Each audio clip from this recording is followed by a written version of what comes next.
Allez. Au nom du Père et du Fils et du Saint-Esprit, ainsi soit-il. Venez, Esprit Saint, remplissez le cœur de vos fidèles et allumez en eux le feu de votre amour. Envoyez votre Esprit, Seigneur, se faire une création nouvelle. Nous prions, Dieu qui avait daigné envoyer votre Esprit sur ce monde, donnez-nous par ce même Esprit de comprendre et d'aimer ce qui est bien, de jouer sans cesse divine consolation par le même Jésus-Christ notre Seigneur. Je vous salue Marie, pleine de grâce, le Seigneur est avec vous. Vous êtes bénie entre toutes les femmes et Jésus, le fruit de vos entrailles, est béni. Sainte Marie, Mère de Dieu, priez pour nous pauvres pécheurs, maintenant et à l'heure de notre mort. Nos saints anges gardiens, Saint Pédis, Saint Joseph, Saint Ignace de Loyola, Saint Thomas d'Aquin, du Père, du Fils et du Saint-Esprit, ainsi soit-il. Bon, allez pas vous mettre trop loin, mettez-vous devant que je puisse vous surveiller. Ah, tout le monde a pris son papier, donc c'est la lettre numéro 43. Si vous ne l'avez pas, prenez-la. Merci. Voilà.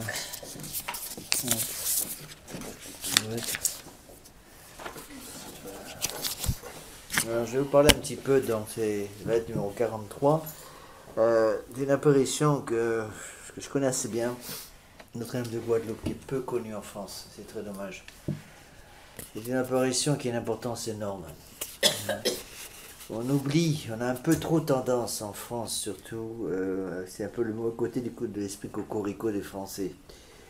On parle de Lourdes, on parle à la rigueur aussi de pas mal de la Salette ou de Fatima, mais on a l'impression que pour beaucoup de catholiques, tout est là, quoi. Il ne faut pas oublier que très longtemps avant l'apparition de Lourdes c'est quoi? C'est 1858, je crois. C'est ça, 1858. Fatima, c'est 1917, donc plusieurs centaines d'années avant. La Très Sainte Vierge Marie était déjà apparue en 1523, donc au mois de décembre 1523, ce que je vais expliquer. La Sainte Vierge Marie était apparue à Juan Diego au Mexique, donc des siècles et des siècles auparavant. Alors c'est une histoire, c'était quelque chose qui est très important. Pourquoi? Parce que ça va nous aider à détruire ce qu'on appelle la légende noire. Bon. La légende noire, la leyenda negra, on parle les Espagnols, c'est un fleuve de calomnie contre l'Église qui est répertorié par pratiquement tous les historiens modernes, qui considèrent que l'Église catholique, dans son évangélisation de l'Amérique du Sud, surtout de l'Amérique centrale, l'Amérique du Sud, a en fin de compte esclavagisé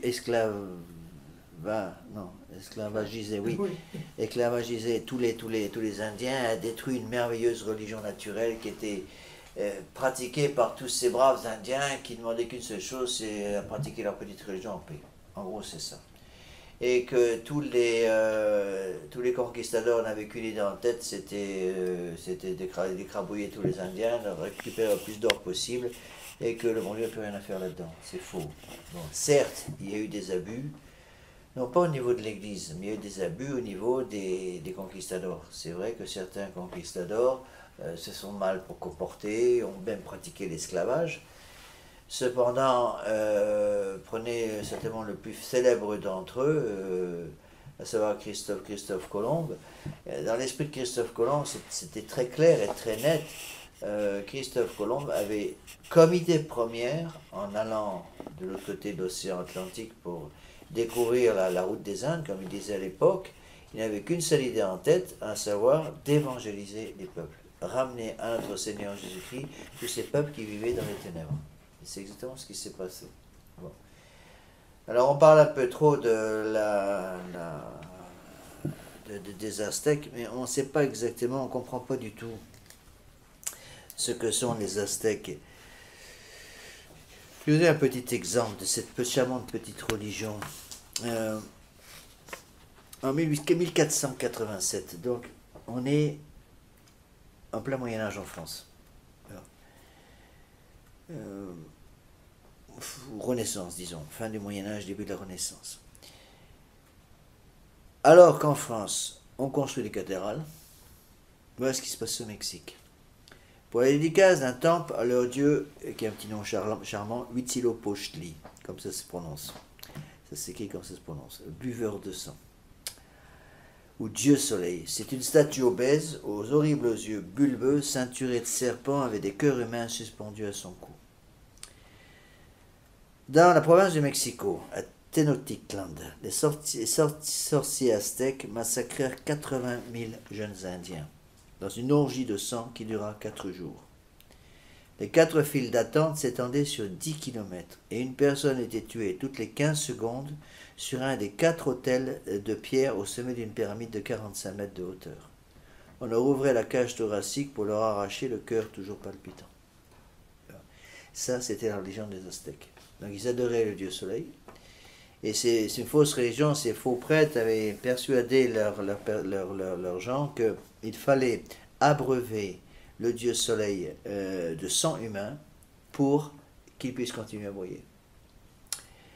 Et donc ils étaient toujours en guerre, constamment en guerre, tout simplement pour avoir des prisonniers. Et une fois qu'ils avaient des prisonniers, s'ils les maintenaient vivants, ils les immolaient à leur faux dieu. Quand ils n'avaient pas assez de prisonniers, ou qu'il n'y a plus de guerre, eh bien, ils immolaient leur propre personne. Ce qui explique en grande partie pourquoi ces civilisations ont pratiquement toutes disparu d'un seul coup. Il y avait des horreurs. J'ai visité, quand j'étais au Mexique, un pays que je connais assez bien, parce que j'ai missionné en long, en large et en travers pendant longtemps, autour des années 1981-82. Je suis allé une fois visiter des ruines dans le sud du Mexique, dans l'état de Puebla. Et dans ces ruines, il y avait une espèce de terrain de football. La taille de terrain de football à peu près, un peu plus petit. Et de chaque côté, à la place de but, il y avait 2 anneaux de pierre avec un creux au milieu. Il y a un anneau en pierre de chaque côté. C'est une espèce de jeu de football qu'avaient les Indiens et qui était lié à cette fausse religion. Pour vous donner un petit peu une idée de l'ambiance qui régnait là-dedans, les perdants étaient immolés au faux dieu. Ça avait été l'ambiance dans le jeu. Donc le jeu consistait, avec une espèce de balle de caoutchouc, de mettre la balle à travers l'anneau de pierre du camp adverse. Bon, et ceux qui perdaient étaient immolés au faux dieu. Donc, il faut se remettre un petit peu dans cet état d'esprit pour arriver à comprendre l'apparition de Notre-Dame de Guadeloupe. Avant l'arrivée de Cortés, qui est arrivé le 22 avril 1519, pour la fête du Vendredi Saint, qui a amené la foi, avant l'arrivée de la foi catholique dans ces pays-là, eh bien, les gens vivaient dans la peur constante. Et ça se voit dans leur statut. Si vous voyez un petit peu, je n'ai malheureusement pas de photo avec moi, mais si vous voyez les statues de ces sculptures précolombiennes, ou juste après l'époque de Christophe Colomb, ou juste avant plutôt, c'est ça qu'on les appelle précolombiennes, eh bien, c'est toujours la peur, la terreur qui est dans les yeux de ces statues. Les gens vivaient dans la terreur constante de leur fausse religion qui justement venait s'abreuver au sang de leurs jeunes. Parce qu'ils n'immolaient pas des vieillards, ils immolaient les jeunes. D'accord ? Alors, on nous parle tout le temps, encore une fois, de cette épouvantable Église catholique qui aurait éradiqué cette religion, mais il faut comprendre que lorsque Cortés est arrivé, il est arrivé avec très peu d'hommes. Il est arrivé avec 550 hommes. Et je vais essayer de vous expliquer comment se fait-il, et comment a-t-il été possible pour ces 550 hommes de vaincre presque immédiatement 30 000 Indiens. C'est qu'il y a des tas de raisons surnaturelles derrière. On voit très bien que cette région du globe était entièrement sous contrôle du démon. Derrière la région des Aztèques, c'est le démon. Et le bon Dieu a suscité justement d'abord Hernán Cortés et ensuite a provoqué l'apparition de Notre-Dame de Guadeloupe, donc, qui a eu lieu en 1521, c'est 1531, 12 décembre 1531. je vais aussi vous expliquer, donc a provoqué justement, à la suite de l'arrivée de Cortés, l'apparition du 12 décembre 1531, justement pour enraciner le catholicisme dans toutes ces régions. Il y a une thèse de théologie qui est à mon avis très vraie, ce n'est pas dogme de foi, mais cependant c'est une thèse qui est défendue par de nombreux pères, de nombreux docteurs de l'Église, que le sang, la quantité de sang versé, de sang des hommes versé dans les rues est inversement proportionnelle à la quantité de sang versé sur l'autel, sang divin versé sur l'autel. Ça veut dire que tant qu'il y a des messes qui vont être célébrées avec le sang de notre Seigneur Jésus-Christ qui est répandu sur l'autel, il y aura moins de sang versé dans les rues. Au contraire, quand la persécution empêche les messes, empêche le sacerdoce de s'exercer, et qu'il y a de moins en moins de prêtres pour célébrer la véritable messe, il y aura donc de moins en moins de sang divin qui va être versé sur l'autel, donc en contrepartie, il y aura de plus en plus de sang humain versé sur les rues, dans les rues. C'est exactement ce qui se passe actuellement. On le voit, c'est absolument clair.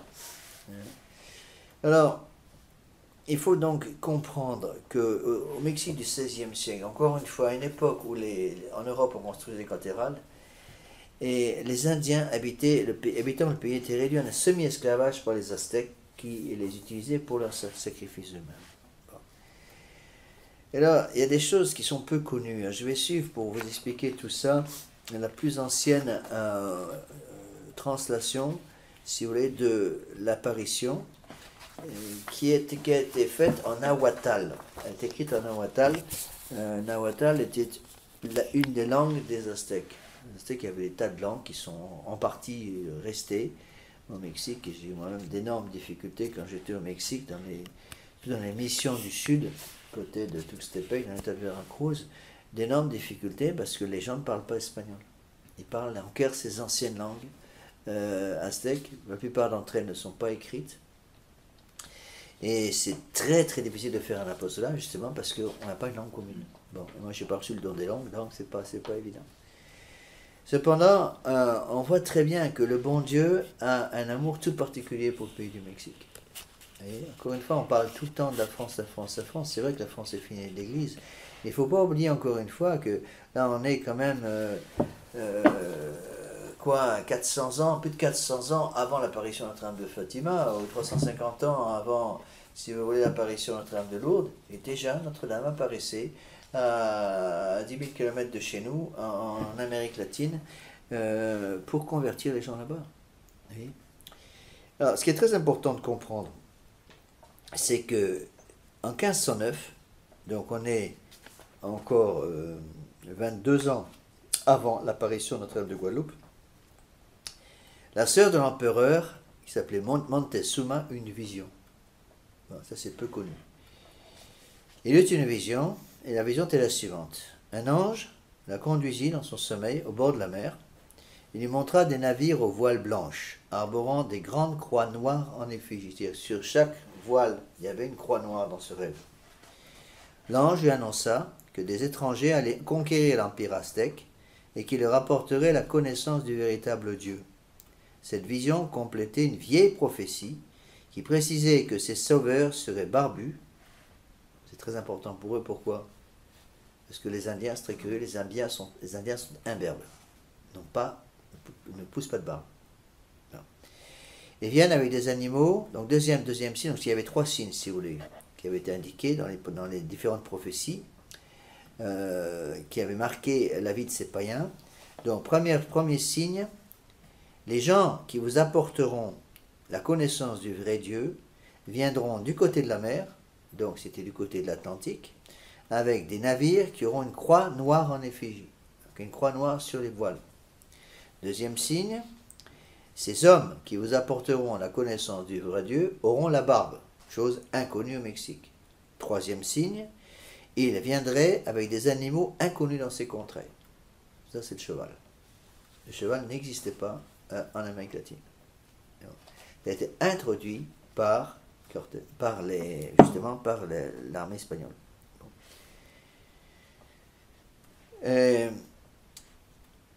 Donc voilà, je vous répète la prophétie. Un ange la conduisit au bord de la mer, lui montrant des navires aux voiles blanches et arborant une grande croix noire en effigie. L'ange lui annonça que les étrangers allaient conquérir l'empire aztèque et qu'il leur apporterait la connaissance du vrai Dieu. N'oubliez pas que les Aztèques à qui cette prophétie s'adressait, c'était des polythéistes, c'est-à-dire des gens qui acceptaient plusieurs dieux. Bon, leur dieu principal, c'était le dieu soleil. Il y avait toute une multitude d'autres dieux. Bon. Alors, en plus de ça, une chose qui était très importante pour eux, c'est que dans le calendrier des Aztèques, il y avait toujours une date fatidique qui était le 22 avril 1519. Bon. Le 22 avril 1519, cette année-là, c'était un vendredi saint, les Aztèques croyaient tous que le 22 avril 1519, il y aura une apparition de leur dieu Quetzalcoatl. C'est le nom de leur dieu qui était ce qu'on appelle le serpent à plumes, qui viendrait à eux en chair et en os le 22 avril 1519 et qui débuterait ainsi une nouvelle ère. Donc les Aztèques pensaient, les Indiens pensaient tous que le 22 avril 1519 serait le début d'une nouvelle ère, qu'il y avait quelque chose de très important qui allait arriver. Et qu'est-ce qui est arrivé le 22 avril 1519 ? Hein ? Apparition. Non, l'apparition plus tard, c'est 1531 l'apparition. Cortés. Ah oui. 22 avril 1519, voilà l'arrivée de Cortés. Donc Cortés arrive, un espagnol profondément catholique, il débarqua sur la côte mexicaine. Donc il avait d'abord abordé sur l'île de Cuba. Vous savez qu'on dit toujours que Christophe Colomb a découvert l'Amérique. C'est en faux en soi. Il n'a pas découvert l'Amérique, il a découvert en fait les îles qui étaient avant l'Amérique. Donc, entre autres, toutes les îles autour d'Haïti, Cuba et toute cette région-là. Alors, il arriva avec une flotte de navires, avec les trois signes qui étaient indiqués. Donc, la croix noire sur les voiles, la barbe pour tous les soldats et les chevaux. Inutile de vous dire que Cortés ignorait tout de cette prophétie. Plus de ça, il y a d'autres choses qu'il faut aussi savoir, et ça c'est très bien expliqué par Monseigneur Gaume dans son livre sur l'évangélisation du globe. Donc Monseigneur Gaume défend une thèse qui est à mon avis tout à fait respectable. Il prétend, avec raison, donnant toutes les preuves historiques, que l'évangélisation du globe avait déjà été faite au temps des apôtres, que les apôtres avaient déjà été transportés miraculeusement par Dieu dans tous les coins du monde pour déjà annoncer l'évangile. Je vous ai déjà dit à d'autres conférences que lorsque les moines franciscains et surtout les franciscains ont commencé à évangéliser les Indiens en Guadeloupe, au Mexique, ils ont été sidérés de voir que ces Indiens savaient tous que le vrai Dieu était un Dieu en trois personnes. C'est-à-dire qu'ils savaient tous que leur Dieu qu'ils adoraient, qu'on les obligeait à adorer, puisqu'ils étaient réduits en état de semi-esclavage par les princes aztèques, ce Dieu cela, ils savaient que ce n'était pas le vrai Dieu. Ils savaient aussi que, d'après les anciens, le vrai Dieu était un Dieu en trois personnes.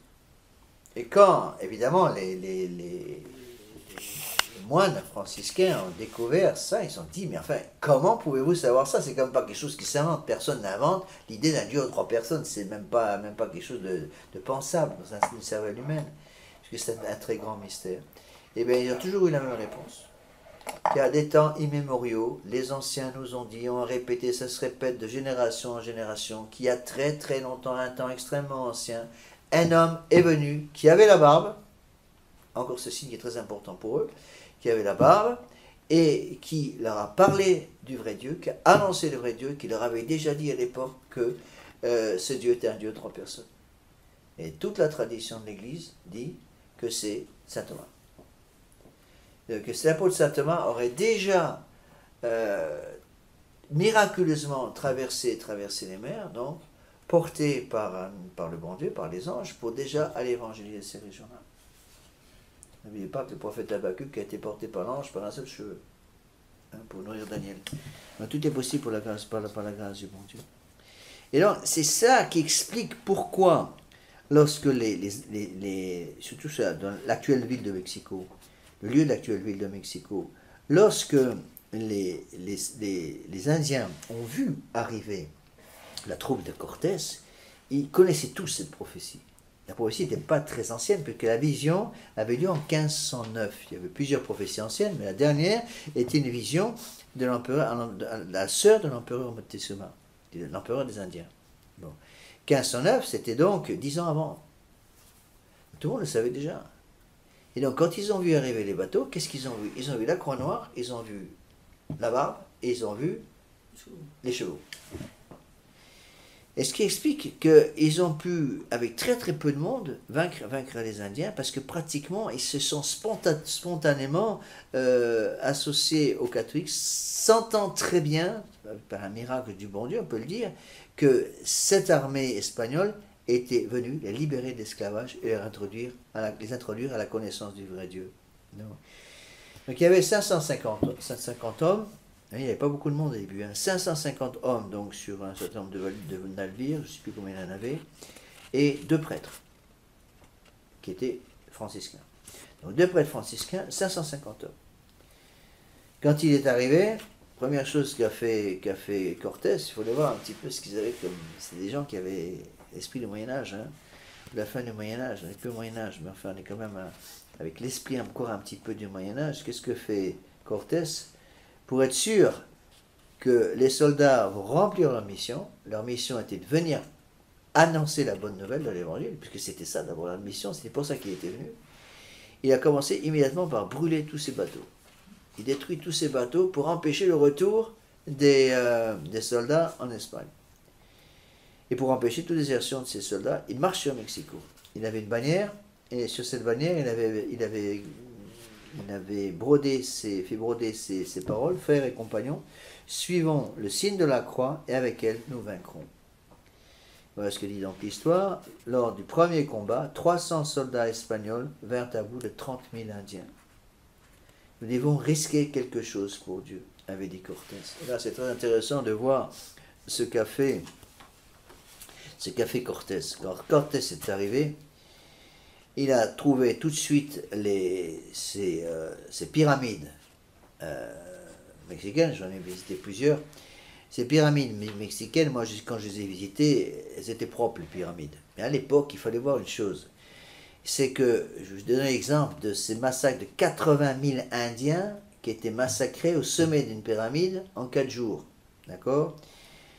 Il fallait aussi savoir, d'après les historiens, que les gens qui étaient massacrés étaient vivants. Donc on leur donnait simplement une espèce de breuvage qui les anesthésiait un petit peu, les endormait un peu.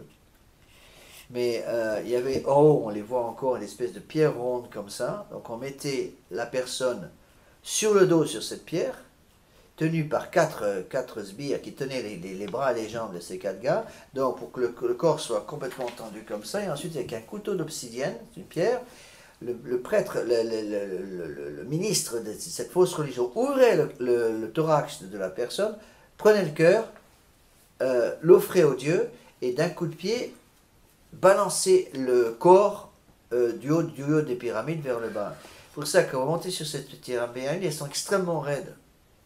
Les marches sont très étroites, de telle façon que lorsqu'un corps tombe d'en haut, il tombe jusqu'en bas. Bon.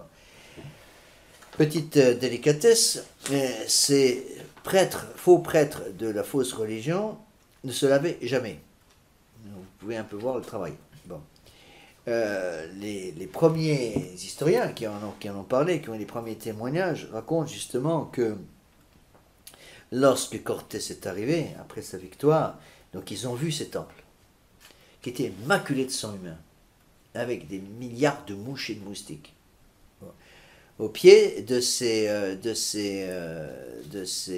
pyramides, il y avait les cadavres de tous les pauvres gars jeunes filles qui avaient été assassinés, comme ça, qui étaient en décomposition au pied de ces pyramides. Au sommet de la pyramide, il y avait une statue de Huitzilopochtli, qui était donc un des dieux, le dieu soleil, le buveur de sang, le dieu soleil des Indiens. D'accord? Et on voit très bien que Cortés a un esprit catholique. Rien à voir avec l'écuménisme actuel. Donc, quand il est arrivé, qu'est-ce qu'il a fait? Il a commencé, première chose qu'il a faite, sitôt son arrivée, détruire l'idole. Il a détruit l'idole du dieu soleil, remplacé l'idole par une statue de Notre-Dame, fait nettoyer le sang humain du temple et enterra les 100 000 crânes humains empalés au pied des pyramides de Mexico. Et c'est le début de l'évangélisation du continent sud-américain, à partir de l'Amérique centrale. Bon. Donc, on est en 1519. 1519 à 1524, les premières évangélisations sont extrêmement lentes. Pourquoi? Parce que, d'abord, il faut bien avouer ce qu'il y a. Il y a quelque chose qui a beaucoup, beaucoup gêné l'évangélisation en Amérique latine, c'était le mauvais exemple que donnaient certains soldats. Certains soldats, si les souverains qui avaient envoyé Cortés, qui étaient d'ailleurs pratiquement les mêmes qui avaient aussi envoyé Christophe Colomb, avaient envoyé Cortés et Christophe Colomb pour des bonnes raisons, à savoir amener la lumière de l'évangile à ces peuplades qui vivaient dans les ténèbres. Malheureusement, c'est vrai que beaucoup des soldats de groupe, si vous voulez, étaient venus pour faire fortune. Parce qu'il y avait des légendes qui circulaient en Europe, personne ne sait d'où elles venaient d'ailleurs, qui circulaient en Europe, qui disaient que en Amérique, dans ces pays au-delà des mers, l'or coulait à flot. Non. Ils étaient convaincus qu'ils allaient trouver de l'or partout. Et il est vrai malheureusement que certains soldats, je ne dis pas les chefs, mais certains soldats ont malheureusement très mal agi en essayant d'obtenir par tous les moyens savoir où était l'or. Parce qu'ils ont tout de suite repéré que certains des Indiens portaient des ornements d'or. Bon. Et donc ils ont essayé de savoir où était l'or, et malheureusement certains sont très mal comportés, pratiquement en réduisant les esclavages certains Indiens, pour essayer d'obtenir, savoir où était l'or. Bon. Je dis tout de suite, ça il faut bien le préciser, que ce n'était pas du tout avec la sanction de l'Église. Au contraire, l'Église a tout fait pour lutter contre ça. Bon. Alors, à cause de ce mauvais exemple, ça n'a pas toujours été très facile. Bon. Donc, n'oubliez pas que lorsque Cortés est arrivé, il est arrivé avec 2 soldats. Donc, il n'a pas pu faire grand-chose. 2 prêtres, pardon, il n'a pas pu faire grand-chose avec 2 prêtres. Bon. Par la suite, de plus en plus des franciscains sont venus, et en 1524, donc 5 ans plus tard, l'Église a institué un Espagnol, Monseigneur Zumárraga, comme évêque de Mexico. Mais même à l'époque, les conversions et les baptêmes étaient extrêmement rares. Pourquoi? Parce que dans l'esprit des Indiens, le catholicisme était une religion de blancs. Bon. Ils étaient encore très marqués par leur polythéisme. Bon. Ceci dit, ils avaient bien vu que la religion catholique ne pratiquait pas les sacrifices humains comme les Aztèques le faisaient, et donc ça ouvrait quand même des portes. Mais ils ne se convertissaient pas. La croyance païenne était encore très profondément enracinée dans leurs âmes, et leur tempérament flegmatique n'arrangeait pas les choses. Ça, je l'ai vu, moi, mes propres yeux. Il fait des pays où il fait très chaud. Surtout près des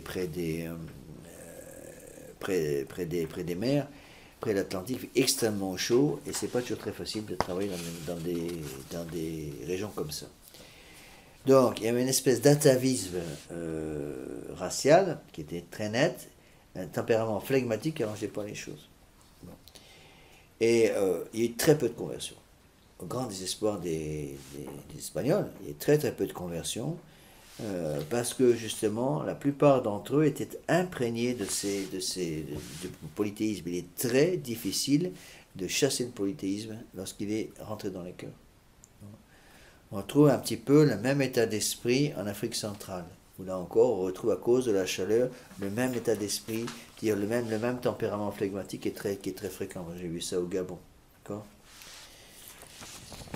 Alors, c'est comme ça qu'il faut voir les choses. Le bon Dieu s'en est occupé. Le bon Dieu va s'en mêler pour essayer justement de donner, d'ouvrir le ciel pour tous ces millions et millions de gens qui vivaient en Amérique latine, parce que la conversion du Mexique, la plupart des gens au Mexique, va entraîner petit à petit, par osmose, si vous voulez, la conversion de pratiquement tous les pays d'Amérique latine. Et notre Seigneur Jésus-Marie va s'en mêler le 12 décembre 1531 en apparaissant à un homme qui s'appelait Juan Diego, qui était non pas un catéchumène, comme moi-même je l'ai cru pendant longtemps, mais un vrai converti. Bon. Certains historiens pensent que c'était même un prince de sang. Bon, c'est pas forcément prouvé, mais en tout cas, ce qui est sûr et certain, c'est qu'il avait été baptisé déjà en 1525, c'est-à-dire 6 ans avant l'apparition. Bon. Il naquit en 1474, et c'est en page 2, 1474, là je cite encore cette ancienne explication de l'apparition en langue nahuatl, donc j'ai eu en espagnol, donc, et en langue anglaise après. Et donc, il est naquit dans un petit village de Coatitlan, près de Mexico, qui est maintenant une partie de la ville de Mexico, qui est une énorme ville. Mexico est une des plus grandes villes, les plus grandes mégapoles du monde. Quand j'y étais, c'est moi j'étais là-bas autour des années 80-82, il y avait en principe au moins 20 millions d'habitants. En fait, ça ne savait strictement rien, mais c'est sûr, il y avait au moins 20 millions d'habitants. Bon. Actuellement, encore pire. Bon, c'est une ville tentaculaire.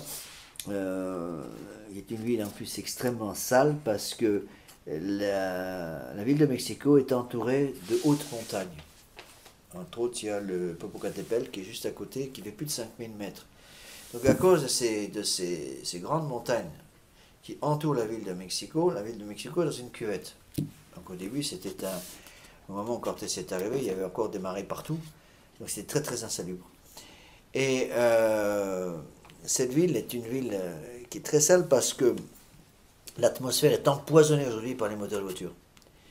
Et à cause des vents qui passent au-dessus, il y a certaines périodes de l'année, certaines périodes du jour, où les gaz d'échappement ne peuvent pas s'échapper, donc restent dans la cuvette, parce que les vents qui passent au-dessus empêchent les fumées des véhicules de s'échapper.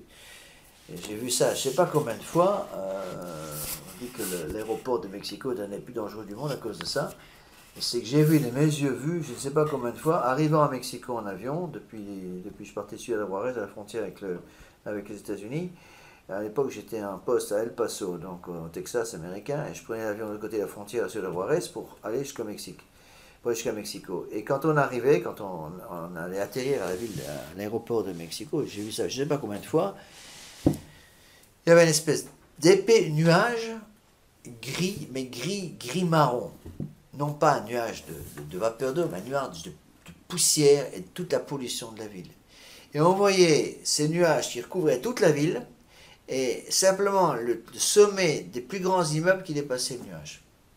Et dès qu'on sortait de l'aéroport, même dès qu'on sortait de l'avion, on était pris à la gorge littéralement, presque on suffoquait, les yeux piquaient très vite à Mexico à cause de la pollution de la ville, à cause de ça. Bon. Alors, Juan Diego, donc c'est pas son nom, hein, on l'appelle Juan Diego, c'est son nom de baptême. En fait, son nom indien, je l'ai mis là ici, à partir de l'historique que je suis, Coatla-Tobuac, c'était son vrai nom. Il est né en 1474. Bon. Il a été baptisé par les frères franciscains en 1525. Et il vivait avec sa femme qui s'appelait Maria Lucia, encore une fois c'est son nom de baptême. Mais cette dernière mourut 2 ans après qu'elle ait reçu le baptême. Donc elle est morte, sa femme est morte avant l'apparition.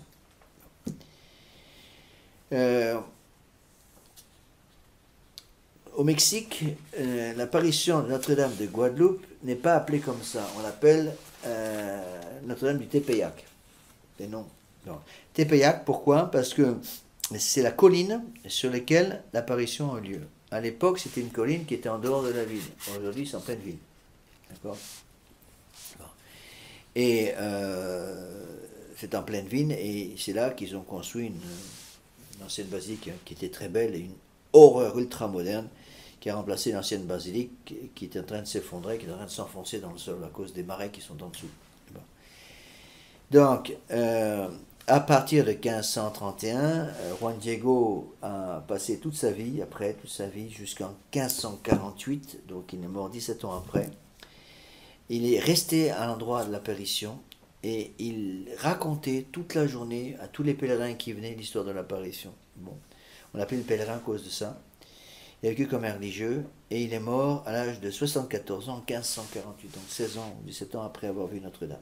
Alors, je vais expliquer un petit peu cette apparition qui est très très belle et qui est malheureusement peu connue en France. En Amérique latine, c'est le contraire. Notre-Dame de Tepeyac est partout. Partout, partout, partout. Son image est partout. On la trouve dans tous les bus, dans tous les taxis, avec même des choses presque... C'est presque partie de la vie quotidienne, avec des choses inouïes qu'on voit que là-bas. Je l'ai vu là-bas, mes propres yeux, dans les taxis ou dans les bus aussi. On voyait par exemple, très souvent, il y aura dans les bus publics, hein, vous allez avoir une grande image de Notre-Dame de Guadeloupe, avec des petites lumières autour qui brillent. Vous avez des petites lumières comme petites lumières de Noël autour de l'image, donc branchées sur la batterie de la voiture. Et puis, en dessous de l'image de Notre-Dame de Guadeloupe, vous allez avoir des horreurs de pornographie, des choses comme ça. Mais ils ont les deux. Vous voyez? Parce que pour eux, Notre-Dame de Guadeloupe, c'est leur reine. Et donc, il y a une photo de la reine partout. Alors, Juan Diego, donc on est en 12 décembre 1531, et voilà le récit, là, je suis là le récit de ce texte en nahuatl. Nahuatl, c'était encore une fois, un des dialectes de l'époque. Le roi Diego s'en allait tôt le matin à Tlatelolco, assister à la Sainte Messe en l'honneur de la Vierge. Bon. Près du mont Tepeyac, on l'appelle le mont Tepeyac, mais en fait c'est une colline. Hein. Il entendit un chant merveilleux d'une multitude d'oiseaux. Donc, attiré par ce chant, il gravit la colline, et là, il vit une jeune femme d'une beauté merveilleuse, enveloppée d'une lumière qui faisait pâlir le soleil. Et qu'il appelait avec l'affection d'une mère pour son enfant. C'est ça qui est très beau aussi dans l'apparition de Notre-Dame. Elle apparaît beaucoup plus, je dirais, beaucoup plus comme mère que comme reine, au moins au début.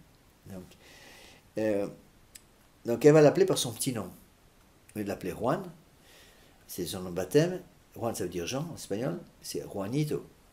Bon. Les diminutifs sont très très utilisés en Amérique latine, surtout au Mexique. Bon. Moi-même, quand les gens me disaient bonjour, c'était pas bonjour mon père, c'était bonjour mon petit père.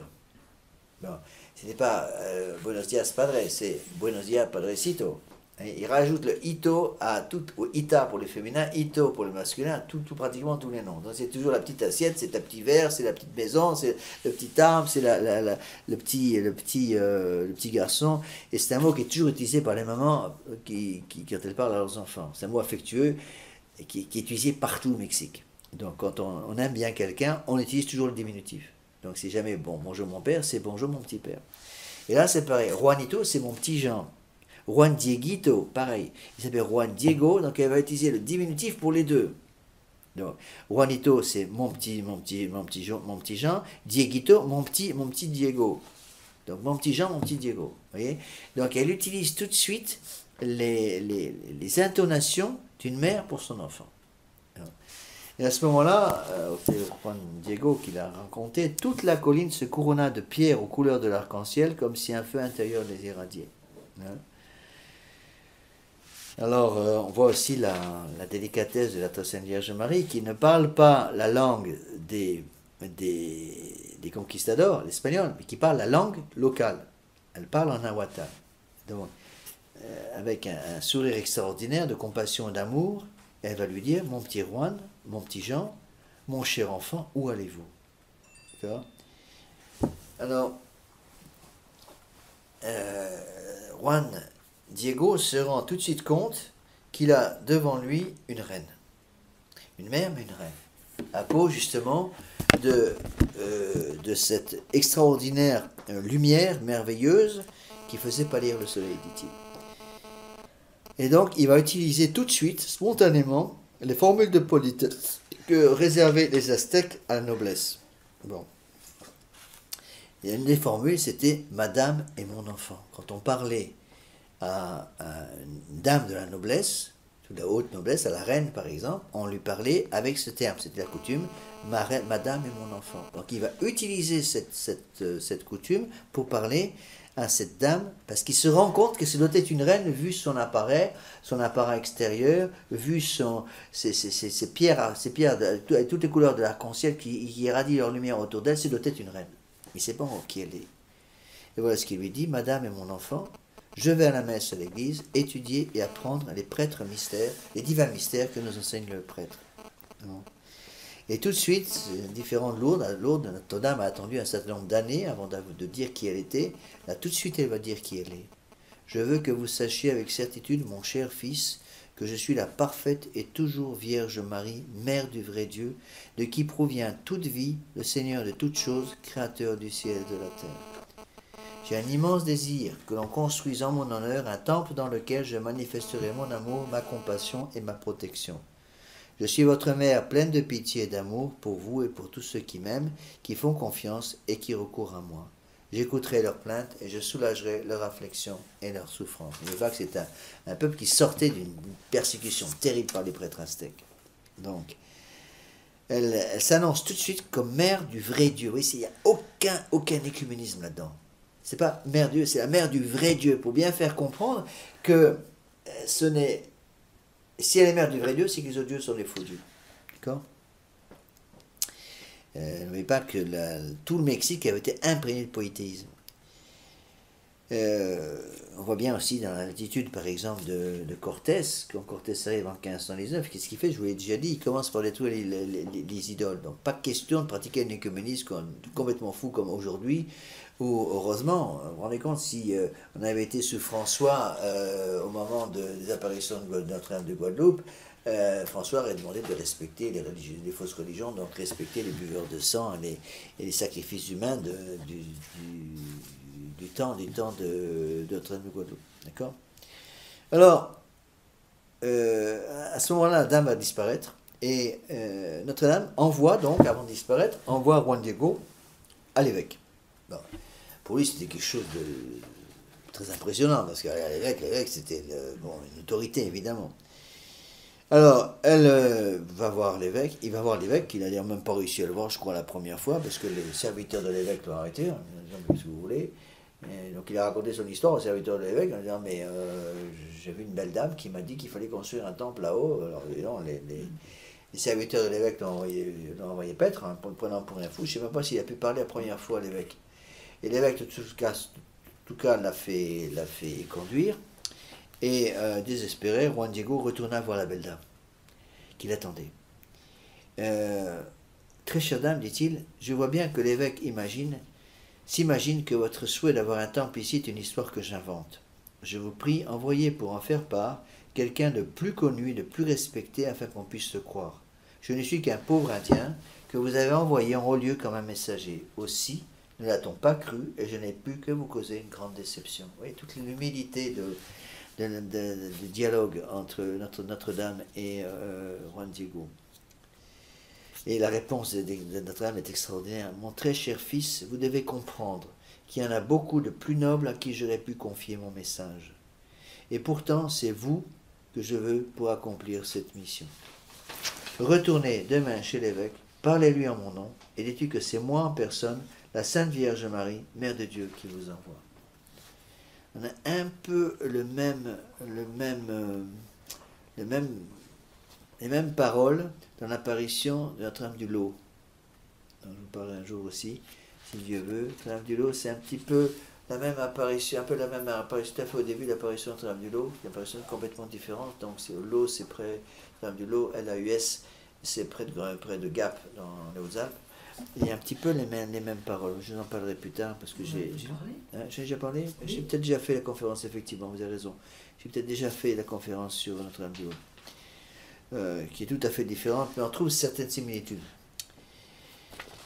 Donc, il est très embêté, il retourne, il est obligé donc de retourner, il essaie de se défiler d'abord, mais la Très Sainte Vierge Marie, donc là, il a compris qu'il parle de la Très Sainte Vierge Marie, mais il n'a aucune preuve. Et donc, il retourne voir l'évêque, et et l'évêque va demander une preuve. Cette fois-ci, il va pouvoir rencontrer l'évêque, il va expliquer son histoire, l'évêque ne croit pas. L'évêque ne croit pas et demande une preuve tangible que la Sainte Vierge Marie doit donner pour qu'il puisse croire. Du coup, Juan Diego n'osait même pas revenir par le même passage dans la montagne pour rentrer chez lui parce qu'il avait peur de décevoir sa Sainte Vierge Marie. Mais il n'a pas pu retourner de toute façon tout de suite parce que son oncle, Juan Bernardito, tomba gravement malade et il resta donc à le soigner. Il se disait avec tristesse, dit le texte, qu'il n'avait pas tenu la promesse faite à la Vierge Marie, partir chercher un prêtre pour donner les derniers sacrements à son oncle. Et donc il était tellement malheureux de ne pas avoir pu remplir la fonction que lui avait confiée la Vierge Marie, qu'il a pris un autre chemin. En disant, ben, je vais prendre un autre chemin, donc elle m'attend du côté du Tepeyac, je prends un autre chemin, comme ça elle ne me verra pas. Bon. Il a donc pris un raccourci. Et ça a raté. Sa Vierge Marie l'attendait sur le raccourci. Bon. Elle le rattrapera. Voilà les termes de notre Seigneur Jésus-Marie. Mon cher petit, écoutez ce que je vais vous dire et laissez-le pénétrer dans votre cœur. Ne laissez jamais, quoi que ce soit, vous décourager, vous déprimer. Que rien n'altère votre cœur ni votre comportement. Ne redoutez non plus ni la maladie, ni les contrariétés, ni l'inquiétude, ni la douleur, ni les croix. C'est ça que ça veut dire. Ne suis-je pas ici, moi, votre mère? N'êtes-vous pas sous mon ombre et ma protection? N'êtes-vous pas dans les plis de mon manteau, au creux de mes bras? Que vous faut-il de plus? Ne soyez pas affligés par la maladie de votre oncle, parce qu'il ne va pas en mourir maintenant, je vous assure qu'il va guérir. Et non seulement la Sainte Vierge va guérir l'oncle, mais va lui apparaître. Ça c'est peu connu, il y a une deuxième apparition à l'oncle. Donc l'oncle va avoir la Sainte Vierge aussi. Et il est guéri instantanément, je ne sais pas quelle est la maladie qu'il avait, il fut guéri après avoir bénéficié lui-même, au même instant, d'une vision de Notre-Dame de Guadeloupe. On l'appelle Notre-Dame de Guadeloupe, mais je vous dis encore une fois, là-bas on l'appelle Notre-Dame du Tepeyac. Alors, la très Sainte Vierge Marie va prendre l'évêque au mot et va lui donner un signe. Donc, elle remonte sur la colline, la même colline où elle était apparue la première fois, donc le Tepeyac, et va y cueillir des roses. Elle a fait pousser miraculeusement des roses, parce qu'on était en décembre, en hiver. Le Tepeyac, c'est sur l'altipano, c'est pas sur la côte. Donc, c'est sur ce qu'on appelle, c'est à peu près à plus de 2000 mètres d'altitude, 2400 mètres d'altitude, quelque chose comme ça. Et donc, l'hiver c'est déjà assez froid. Il n'y a plus de roses qui poussent là-haut en hiver. Et non seulement elle a fait pousser des roses miraculeusement, elle va les couper elle-même et les placer dans la tilma de Juan Diego. La tilma, c'était l'habit, si vous voulez, l'habit de protection de tous les Indiens au Mexique. C'est tout simplement un grand cercle, si vous voulez, un grand cercle de tissu. Et c'est un tissu qui était tissé dans les feuilles d'agave. C'est un tissu très rugueux, c'est un peu comme un tapis, si vous voulez. Imaginez un tapis, un peu un tapis de sisal. Est-ce que c'est un tapis de sisal? Donc c'est un tapis très, très rugueux. C'est pas un tapis sur lequel on peut peindre quoi que ce soit.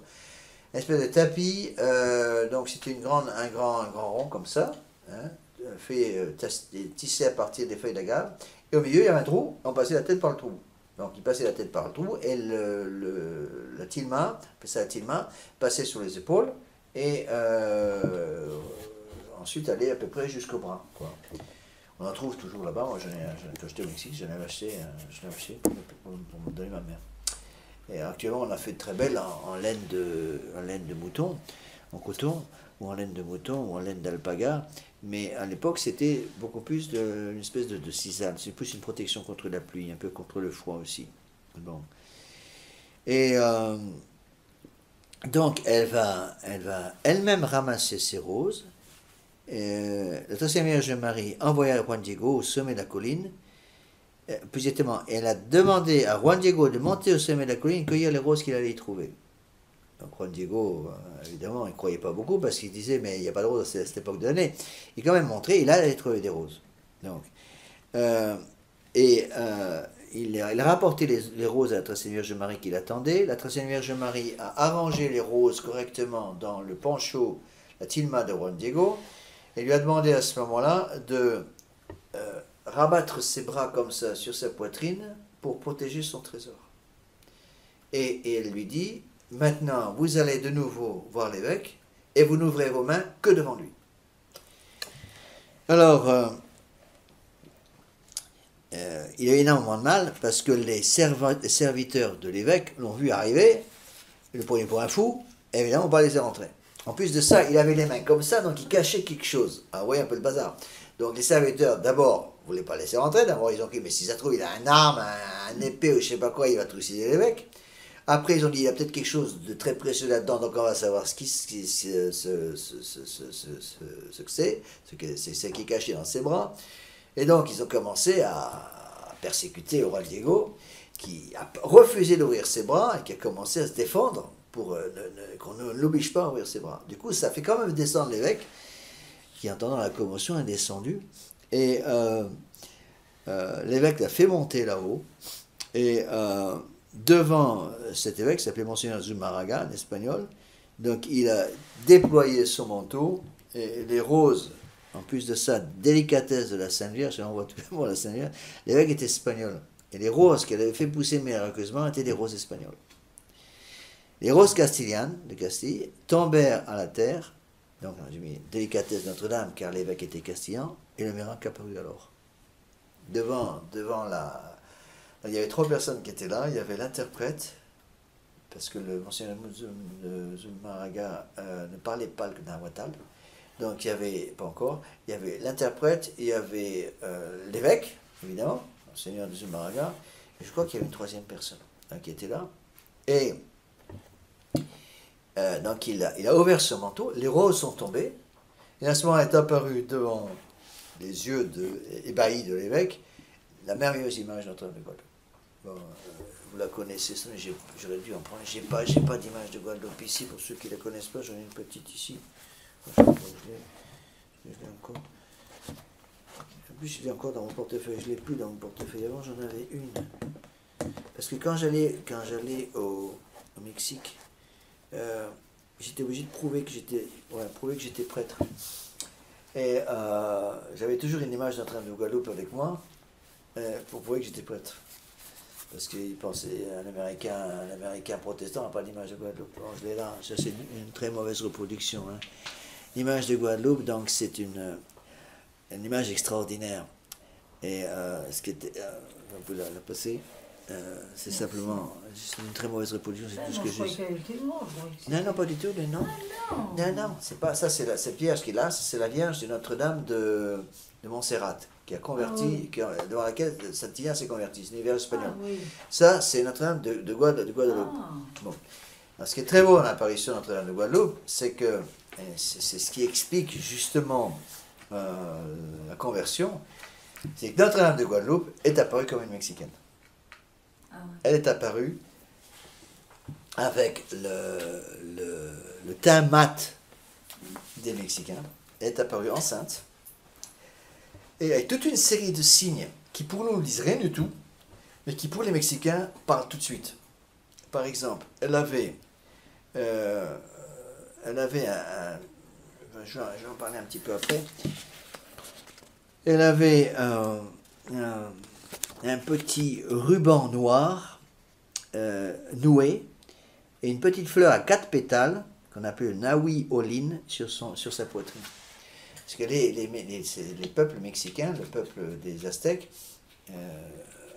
n'avaient pas que des choses mauvaises, il y avait aussi des choses qui étaient très bonnes.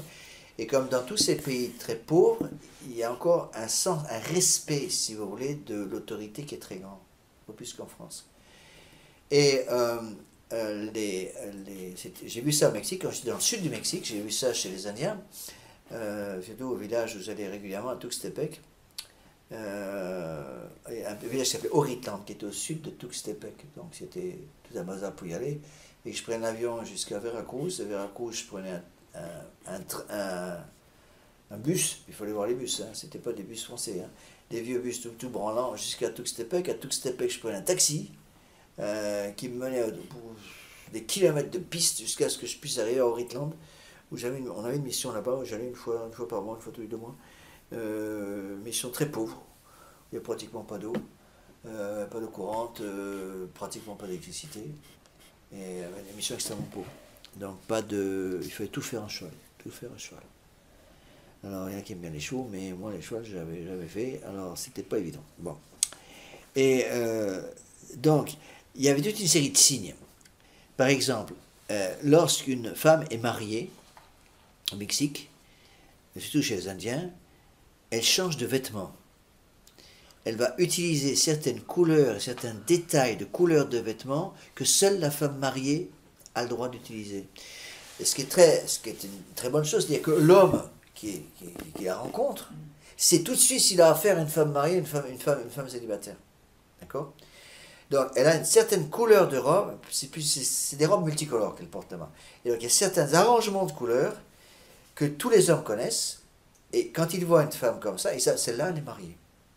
Et deuxième signe, lorsqu'une femme mariée devenait enceinte, elle rajoutait un signe distinctif sur sa poitrine, en général, qu'elle allait broder elle-même à la main, une espèce de fleur noire à 4 pétales. Bon. Qui avait un nom, je vais donner ce nom, s'appelait le Nawi Olin, et qu'elle rajoutait sur sa robe pour indiquer qu'elle était enceinte. Donc ça lui donnait une dignité supplémentaire. Vous voyez? Et donc ça lui donnait certains droits, un certain respect que les hommes devaient lui donner, parce que d'abord elle était mariée, et là, deuxièmement elle était enceinte. D'accord? Bon. Et la très Sainte Vierge Marie est apparue avec ces signes. Donc, est apparue avec le signe de femme mariée, est apparue avec le signe de femme enceinte, parce qu'elle est apparue enceinte de l'enfant Jésus. Bon. Et autre signe très important, elle était en train de marcher sur le croissant de lune. Et le croissant de lune, c'était une image d'un dieu aztèque. Et donc le simple fait qu'elle marchait, piétinait le croissant de lune, indiquait qu'elle était supérieure au croissant de lune. Donc elle était au-dessus des dieux des Aztèques. Elle est apparue vêtue avec donc les vêtements traditionnels des Aztèques. Elle est apparue en plus avec le teint. Les Indiens ne sont pas du tout des noirs, c'est un peu un teint jaune. Beaucoup pensent qu'ils viennent, en fait, sont des Mongols. Mais ça, c'est pas encore. Les historiens se disputent entre eux pour savoir d'où ils viennent exactement. Mais ils ont un teint jaune, c'est une race jaune, en fait. Ils ont un teint un peu cuivré, si vous voulez, un peu mat. C'est pas du tout du noir, c'est un teint très spécial qu'on n'a pas, très peu de gens comme ça en France. Si vous voyez par exemple des Malais ou des Indiens d'Inde, ils ont à peu près le même teint. J'ai retrouvé beaucoup de similitudes de peau, par exemple, dans les îles, certaines îles du Pacifique. Quand je suis allé faire des missions dans ce coin-là, il y avait il y avait beaucoup de Mélanésiens qui avaient ce même type. Alors c'est un type très cuivré, ça ressemble un peu à une race jaune. Et donc quand ils ont vu tout ça, donc les Indiens ont tout de suite reconnu, mais c'est une des nôtres. Elle est notre mère, elle est notre reine. Alors d'abord, le premier qui a vu le miracle, évidemment, c'est l'évêque. Alors quand il a vu cette extraordinaire image, il est tombé à genoux en pleurs, demandant pardon à sa Vierge de son manque de foi, et il a immédiatement fait transporter cette icône à la cathédrale. Et les foules sont tout de suite venues. Alors, pour vous donner un petit peu une idée, les Indiens à ce moment-là, en masse, se convertirent à la vraie foi. 9 millions d'entre eux au cours des 9 années qui suivaient l'apparition. 9 millions de baptêmes. 3000 conversions par jour. Je ne sais pas si vous vous rendez compte ce que ça fait. Surtout qu'on est au XVIe siècle. Hein. Donc pas de voiture, pas de car, rien du tout. Tous à pied, les gars. Hein. Donc le bouche à oreille s'est répandu. Le vrai Dieu est apparu par sa mère. Elle est la mère du vrai Dieu. Elle est vraiment notre reine. Et tous sont venus pour vénérer notre Seigneur Marie.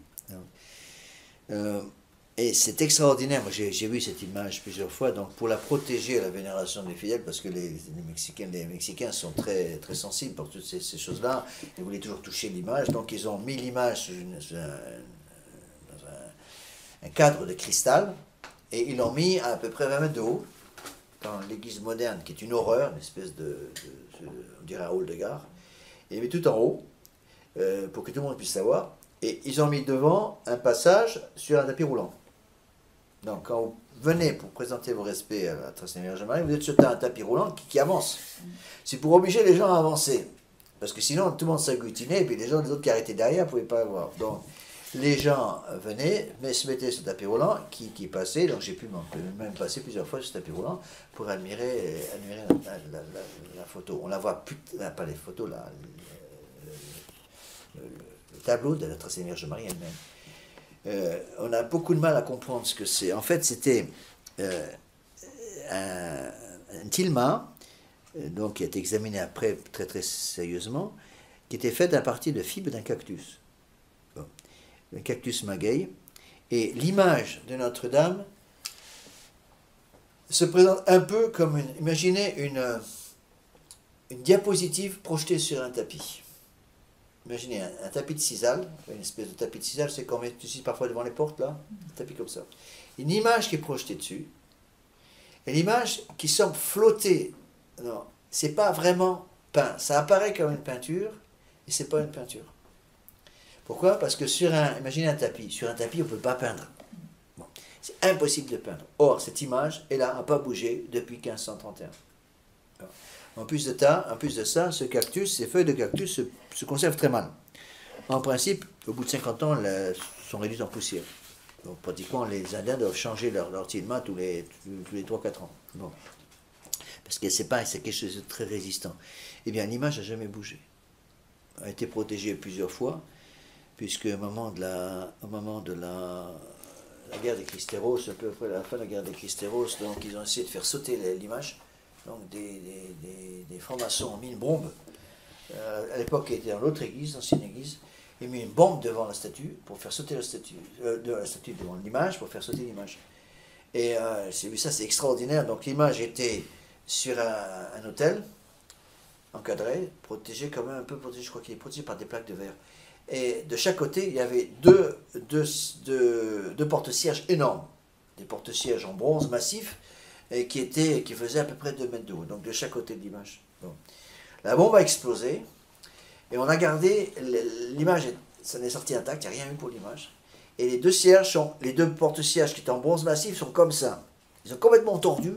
On a gardé les sièges, on les garde, je les ai vus. C'est impressionnant de voir ces sièges qui ont été complètement tordus par l'explosion, mais Notre-Dame n'a absolument rien eu. Bon. Même actuellement, elle a une importance énorme pour les Mexicains. Je vais vous donner quelques exemples pour vous expliquer ça. C'était sous López Portillo, qui était un président franc-maçon, comme tous les présidents mexicains. Ça, c'est encore un mystère. Un des peuples les plus catholiques du monde, avec les gouvernements les plus anticatholiques du monde. Et un peu comme en Équateur sous García Moreno. Et donc, García Moreno, López Portillo était un bandit, un président du Mexique. Je ne me rappelle plus très bien je crois que c'est lui. Je ne me rappelle plus les dates. Mais il recevait à Mexico, à dîner, l'ambassadeur des États-Unis, qui était un protestant anti-catholique, évidemment. Et donc, c'était un repas officiel, et donc l'ambassadeur a trouvé malin, au milieu du repas, de faire une blague sur l'apparition de Notre-Dame de Guadeloupe, en se moquant de l'apparition. Et López Portillo s'est levé d'un seul coup, devant tous les invités, a toisé l'ambassadeur et lui a dit « Monsieur l'ambassadeur, vous devez savoir qu'au Mexique, tout le monde, moi le premier, nous croyons à l'apparition de Notre-Dame de Guadeloupe. » L'ambassadeur, elle lui se rasseoir, elle est un peu gênée. Mais c'est ça c'est Mexique. Ça n'empêche pas, c'est López Portillo d'être un bandit. Mais Notre-Dame de Guadeloupe, c'est intouchable. Je vais donner un autre exemple. C'était il y a une vingtaine d'années. Je ne me rappelle plus, j'ai complètement oublié les dates. Il y a l'église où est enfermée actuellement l'image est une basilique. Elle a été élevée au rang de basilique par Rome. Et le père abbé de la basilique, c'est un abbé, une fois en sermon, un dimanche, s'est permis de mettre en doute l'historicité de l'apparition de Notre-Dame de Guadeloupe. On est au Mexique. Il a dit ça en plein sermon. Pratiquement tout le monde s'est mis au relais dans la chapelle qui était pleine, dans l'église qui est grande, on peut mettre plus de 1000 personnes là-dedans. Tout le monde a hurlé. Et pour eux, c'est un blasphème de dire une chose pareille. Et ils sont précipités chez l'évêque, donc à l'épiscopat, donc chez l'évêque de Mexico, en exigeant que le père abbé de l'abbaye de Notre-Dame de Guadeloupe, de Guadeloupe soit enlevé. L'évêque a essayé de calmer le monde, mais ne vous inquiétez pas, c'est vrai, c'est un peu exagéré, mais on va calmer tout ça, ne vous inquiétez pas. Et les Mexicains ont joué ça à la mexicaine, ils ont dit à l'évêque, si tu n'enlèves pas cet abbé immédiatement, on brûle l'évêché. Et ils allaient le faire. Alors, c'était fait à la mexicaine, et je vous assure que l'évêque, il a vite compris qu'ils allaient le faire, alors il a destitué l'abbé. Ça, c'est le sang chaud des Mexicains. Je pourrais vous en raconter des vertes et des pas mûres sur les Mexicains, parce que c'est bien connu. On a eu, c'est un peu le même esprit. Alors, c'est une petite histoire, mais une histoire vraie. Quand j'étais au Mexique, un peu après, il y avait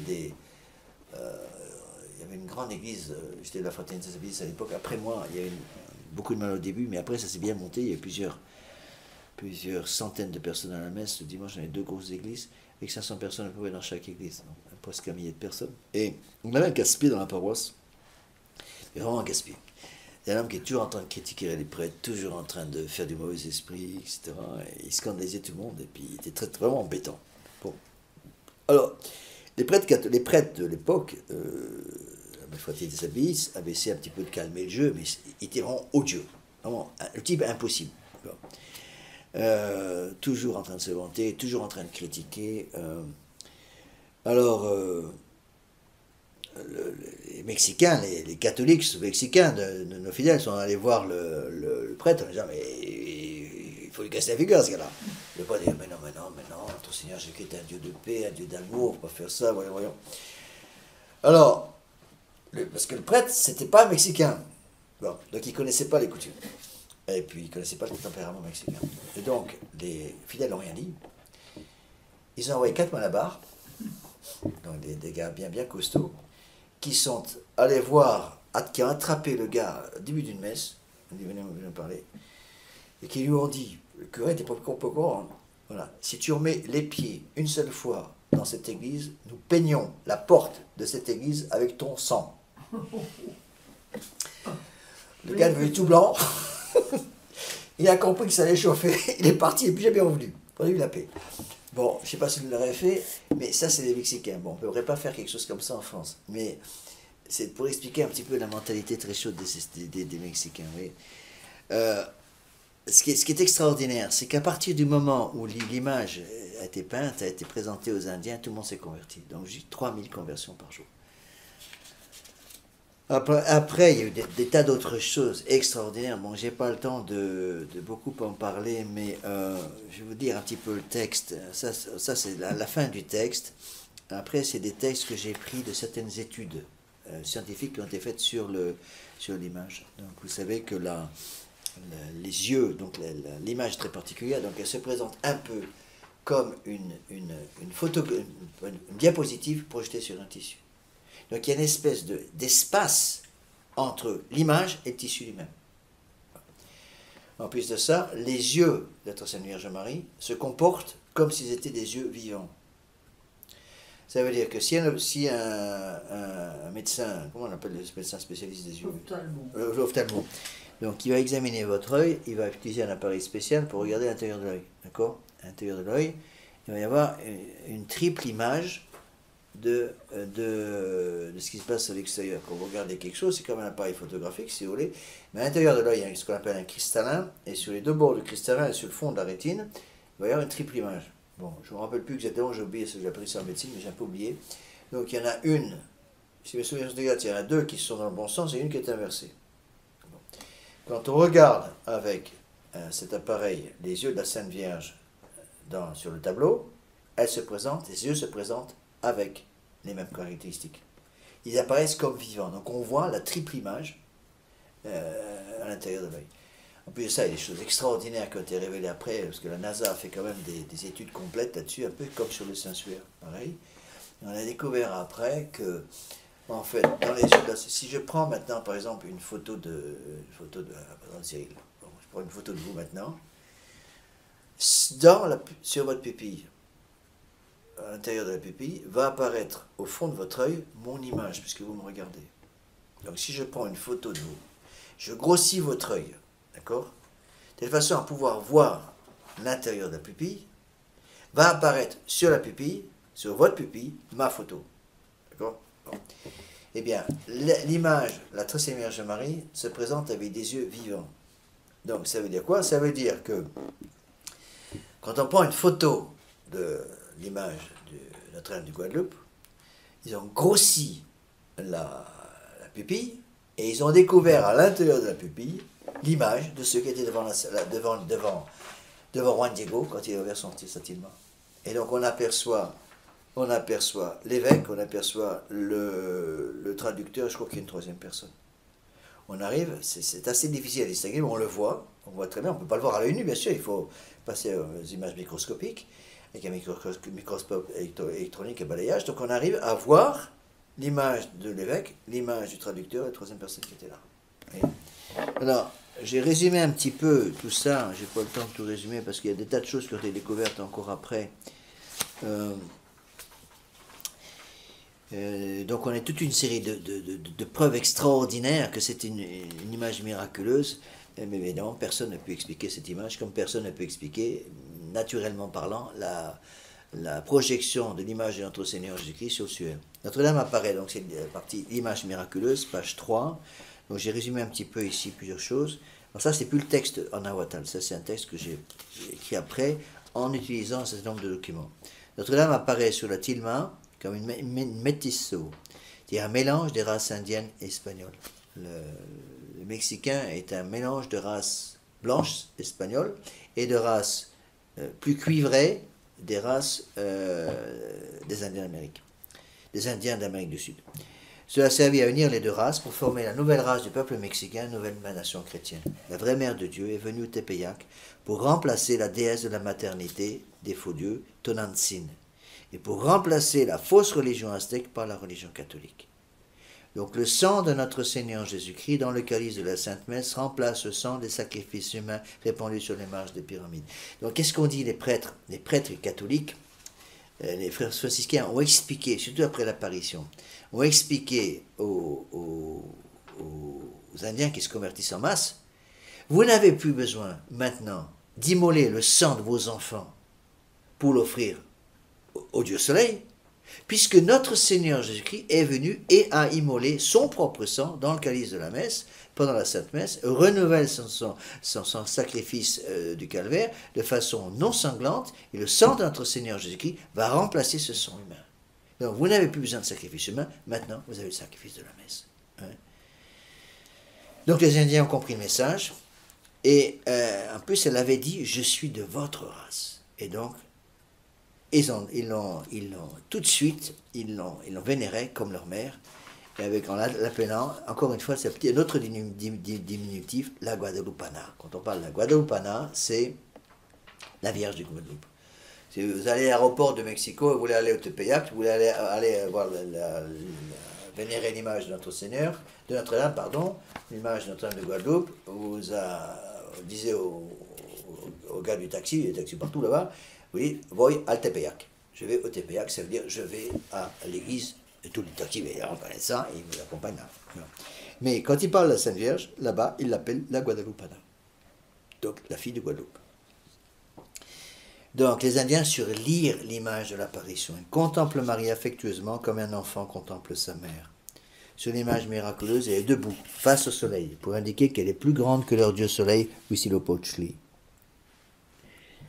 Le croissant sous ses pieds, c'est la preuve que leur dieu lune, qu'ils s'appelaient, ils ont toujours des petits noms charmants, Tezcatlipoca, comme ça se prononce, était moins que rien puisqu'il se tenait en dessous de la dame et était en plus diabolique puisque noir. Donc le croissant de lune qui est sous la Sainte Vierge est piétine un croissant de lune. Or le croissant de lune, c'était le symbole d'un de leurs dieux. D'accord? Donc elle avait la splendeur, si vous voulez, la lumière du dieu soleil. Donc pour montrer qu'elle était au-dessus du soleil, donc au-dessus du dieu soleil des Aztèques, au-dessus du dieu lune des soleils, des Indiens, parce qu'elle était la mère du vrai Dieu. Cette lune était pour eux le symbole du serpent à plumes, Quetzalcoatl, serpent que la dame écrase de son talon. Sur le drapeau mexicain, vous avez le serpent à plumes. Au centre, c'est, plus les couleurs, c'est vert, blanc, orange, je crois. Un peu plus. Et au centre, il y a un petit écusson avec le serpent à plumes. Bon, elle avait en plus de ça une broche autour du cou, qu'elle a au cou, qui portait exactement la même croix qui ornait les voiles des vaisseaux de Cortés. Donc c'était une croix, un peu une croix comme ça. Je vais faire un dessin sur le tableau. Il y a une petite croix de cette forme-là. Vous voyez? Je ne sais pas comment on appelle, c'est un nom pour cette croix, mais je ne sais pas comment on l'appelle. Donc, une croix qui était gravée sur sa broche. Bon. Elle avait les mains jointes. Elle avait les mains jointes pour bien montrer qu'elle adorait quelqu'un de plus grand qu'elle. Qu'elle priait pour quelqu'un de plus grand qu'elle, à savoir notre Seigneur Jésus-Christ. Plus tous ces signes dont je vous ai parlé, le ruban noué, la petite fleur à 4 pétales, cette fleur symbolisait pour les Aztèques la divinité, Notre-Dame est mère. Donc elle est apparue comme mère et comme mère du vrai Dieu. Donc elle écrasait les faux dieux, c'est la fin des faux dieux, l'arrivée du vrai Dieu qui était annoncé par la mère enceinte qui allait amener au monde notre Seigneur Jésus-Christ. Alors, je vais finir par toute une série j'ai un résumé, si vous voulez, de toute une série de découvertes scientifiques sur l'image. Le tissu de la tilma, donc est rugueux, ne se prête pas à de la peinture lisse, ça ressemble beaucoup à un tapis. C'est un tissu si large qu'on peut voir le jour à travers. Donc il ne se trouve aucun pigment, aucun coup de pinceau, aucune couleur dans les fibres du tissu. Donc ils ont analysé le tissu pour voir s'il y avait des coups de pinceau. C'était une peinture faite après, ils n'ont pas trouvé un seul coup de pinceau. L'image est empreinte miraculeusement, un peu comme la projection permanente d'une diapositive sur la toile. Le tissu de fibres de cactus filé à la main, grossièrement tissé, d'habitude se désintègre normalement en quelques années, je vous ai expliqué. Or, il n'a pas bougé depuis 5 siècles. Bien qu'il ait conservé longtemps à l'air libre, sans protection aucune, touché par des milliers de mains, embrassé par autant de lèvres. Au début, tout le monde pouvait l'embrasser et toucher l'image. Maintenant, c'est plus possible. Il est impossible de peindre sur une toile de ce genre, surtout sans après. Tous les rajouts faits par les artistes sur cette même toile se sont rapidement désintégrés, parce qu'il y a des artistes qui ont mis après un espèce de cadre de couleur en dessous. Bon, ils sont tous désintégrés. Mais par contre, l'image elle-même n'a jamais eu besoin de retouche. En plus de ça, la peinture miraculeuse, moi j'y connais rien en peinture, mais voilà ce que disent les spécialistes, la peinture miraculeuse semble avoir été exécutée à l'huile pour la tête et les mains, à détrempe pour la tunique, non j'ai les nuages, à l'aquarelle pour le manteau et à fresque pour le foin. Ne me demandez pas la différence entre tous ces termes techniques, je ne connais absolument pas, j'ai aucune connaissance en peinture. Bon. Mais les spécialistes montrent que tout ça apparaît.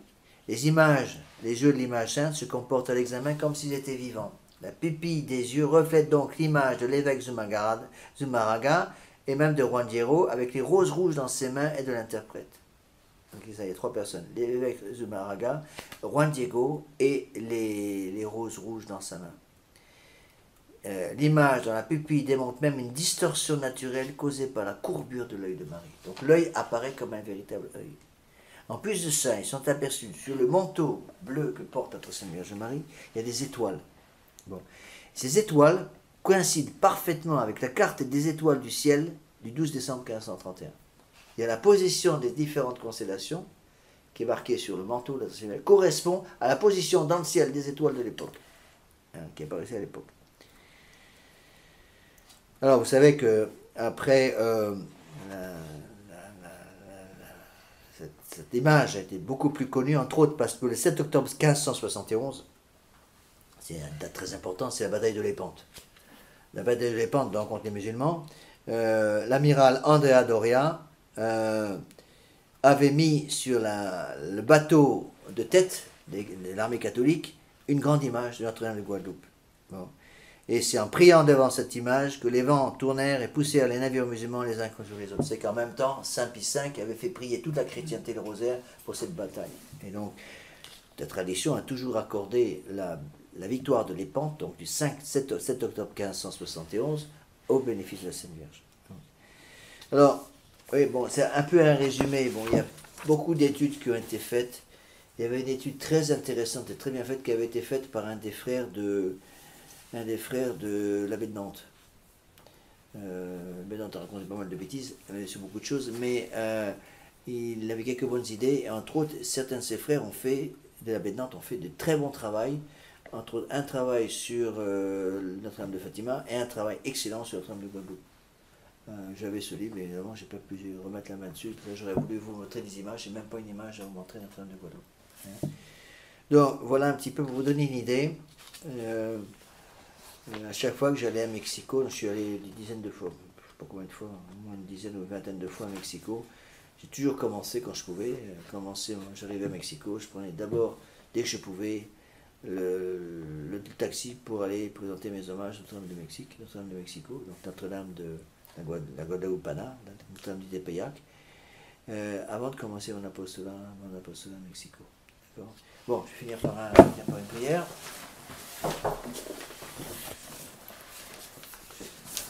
Au nom du Père et du Fils et du Saint-Esprit, ainsi soit-il. Je vous salue Marie, pleine de grâce, le Seigneur est avec vous. Vous êtes bénie entre toutes les femmes, et Jésus, le fruit de vos entrailles, est béni. Sainte Marie, Mère de Dieu, priez pour nous pauvres pécheurs, maintenant et à l'heure de notre mort, ainsi soit-il. Nos saints anges gardiens, Veillez sur nous, Saint Pélis, priez pour nous, Saint Joseph, priez pour au nom nous. du Père et du Fils et du Saint-Esprit,